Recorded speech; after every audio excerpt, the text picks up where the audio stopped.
Good morning, good morning. It's Wednesday Wisdom. We're in the middle of the week. I hope everyone's enjoying their week. And good morning to you, Sandra. Lovely to have you. Good morning. Good morning. Great to be here. So Sandra and I, have we actually physically met? No, we haven't yet. No. But we're in the same women's networking, what do you call it? Networking community. Group. Yeah. Community, yeah. So it's called Women with Altitude, and it's actually, I've been in Sydney for 6 years and started, 3 years in after being in shock for 3 years. I started going to a few networking events and beautiful. And all of them I just sort of shied away from, just so, in your face, everyone trying to be the one that's going to, convert you into whatever they're doing. Yes. And I came to Women with Attitude, and it was just this whole different space, just a community, as you said, beautiful Absolutely. women, just befriending each other and getting to know each other and supporting each other. It's absolutely been a beautiful experience. Yeah. And so they're doing Kindness Week this week. So They are. And did you do something? Yes, I kicked off on Monday with a visualization meditation. So we set our intentions for the week, and we put those, installed those in our mindset, and so hopefully I'm curious to see how everyone's week went by the end of the week. So awesome. Yeah. So I'm doing one on Thursday. Oh, beautiful. Yeah. Beautiful. So I'm doing a visualization as well. So there you go. See? Yeah. So maybe what I'll do, because I didn't get a chance to watch yours, I'll go in and watch yours and I'll do it as a continuation. So that'd be excellent. Yeah, that'd be good. That way they can embed it a little further and have some really great success. So that'd be good. And so, Sandra, what is it that you do? What is it? We're talking about being the best version of yourself, which is right up my alley. I love doing all of this sort of stuff. So what is it that you are passionate about? Yeah, your life and your coaching? Absolutely. So I am a women's health and mindset coach, and so I have a background in health, fitness instructor, personal trainer, NLP practitioner with the mindset stuff. And I guess it's kind of evolved from my own journey, like most of us, right? Yeah. And where I got to a place probably about 10 years ago where I just felt that there just had to be more to life than what was happening. The mundane, go to work, do your work day, come home, do the routine and repeat, right? And I just, something inside me was like, there's got to be more to this. So I started especially if we're supposed to come from this, That's right. Like if you think that we're just here to let the planet live, then I mean, really, like when you think about it, like everywhere you go, there's got to be something more than just working, right? Because we're actually killing the planet, so it's not because we're here to sustain it. There's all these things to show that there's a reason, there's more to we have a purpose, right? Absolutely. We have a purpose. And I mean, I was a primary school teacher, so like my initially, and I love that. And I'd done that for about 25 years. And I'm like, but it just wasn't fulfilling that need in me anymore. There was something else I needed to be doing. So hence where I am now, it's like, I wanted to see, because that was my that underlying niggle that was like, okay, I've got to do more. And I thought, well, if this is happening for me, this must be happening for other women as well. And basically what it boiled down to was that I wanted to be a better version of myself, and I wanted to be able to give back and show other women that there is so much more that is possible for you if you just ask questions, open your mind a little bit, and don't get fitted into that box that society says that we have to fit into, and just be rinse and repeat all the time. Absolutely. Yeah, and so that's what I'm passionate about. I'm passionate about, helping women find their direction, and what their real purpose is. But just being the best version of themselves. Yeah. And so and I just love to see when I work with my clients how they just grow. I just finished a 6-week group coaching course, and from where they started to where they finished, it was just amazing to see the growth. Like, even for them, like we talked about it last night, and they were just like blown away, and they didn't want it to end. So, I mean, it's great that they get to that point, and that's the best bit about it, right? They leave me better than where they started, so to speak. And that's what I get. Yeah. It's good, isn't it? It's lovely when you're watching people shine and becoming more than they thought that they could become. Absolutely. The limitations that we put on ourselves. So amazingly, and sometimes it's just a matter of, you don't know what you don't know, right? So when you're looking at it from yourself, your own perspective, sometimes you just can't see it, and you need someone to help you shine a bit of light on a situation or an issue or a negative pattern that you keep continuing, right? And it could be simply just asking a question that you haven't even really thought to answer before, Yeah, absolutely. And so what are your 3 action tips? Okay. Now, to get to that place. Yeah, absolutely. Well, the 3 simple things that I tell all my clients when they start to meet with me is that the first one is self-awareness, right? They need to start developing that awareness of what is going on around them, but what is going on within them, right? Yes. What does it mean right? Right, absolutely, right? A lot of the time we have an awareness, most of us do have an awareness of what is going on around us, but sometimes we don't really understand what's going on within us unless we start to bring about that self-awareness and go, well, hang on, why did I react like that? Or why am I feeling like that about this? And what does that mean, right? And when you start to develop, it's like a muscle, right? When you go to the gym, you've got to strengthen your muscles by doing it consistently and practicing. Well, self-awareness is just like a muscle. So you need to keep practicing it. When you notice... There's so many, like, I'm not sure about you, but through my experience of working with people, there's so often women and men that think they don't feel, they don't, they've just they've locked that in, that I don't feel what's going on. I don't have an idea, because they're so detached. Absolutely. But they then have locked it in that they actually don't feel, which is actually not true. That's right. They're just not aware of it. That's so right. It's building that muscle, as you said, from scratch, basically. Absolutely. And it's a bit of it's like they've made a decision that they don't feel, right? So then what they do is they just keep perpetuating that, right? Yeah. Which actually makes it worse, because all they're doing is suppressing all this stuff that they really need to get it out, right? So, number one, definitely self-awareness, right? You need to start being aware of what is going on for you inside you, right? So which then kind of links to, and this is all intertwined, as you can appreciate, the asking questions piece. Start asking questions, right? Questions are what really unlocks what's going on for people, right? They're really powerful, right? Because they sort of open up a void in the universe. Yes.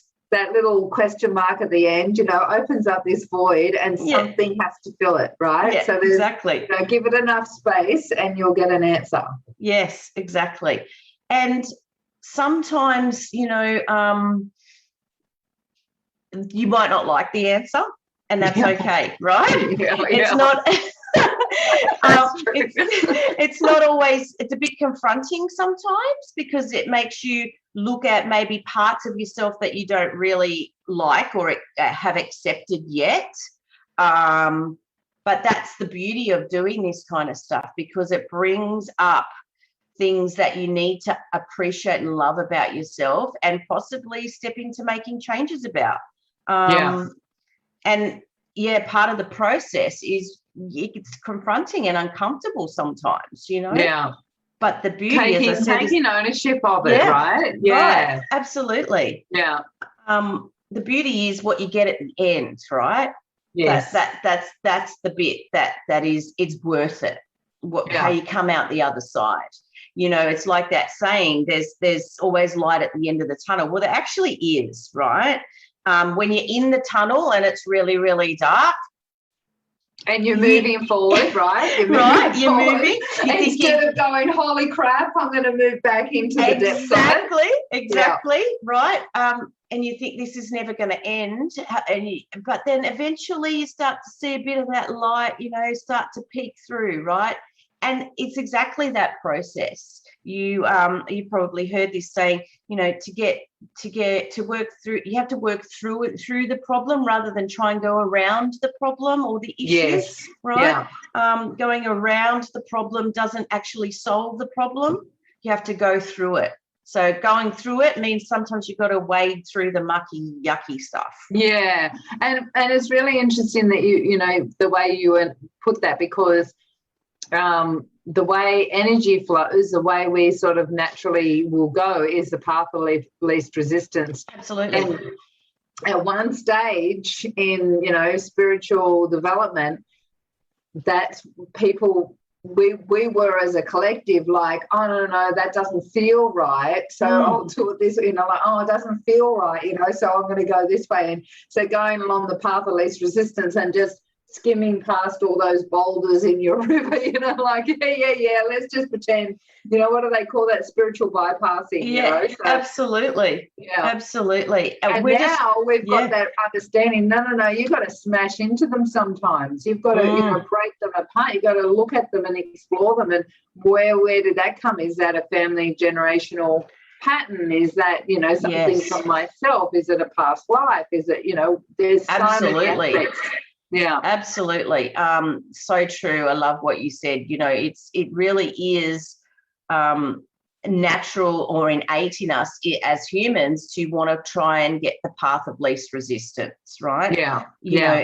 That's that little ego, if you want to call it that, or that inner talk or self-talk or imposter or whatever you want to call it.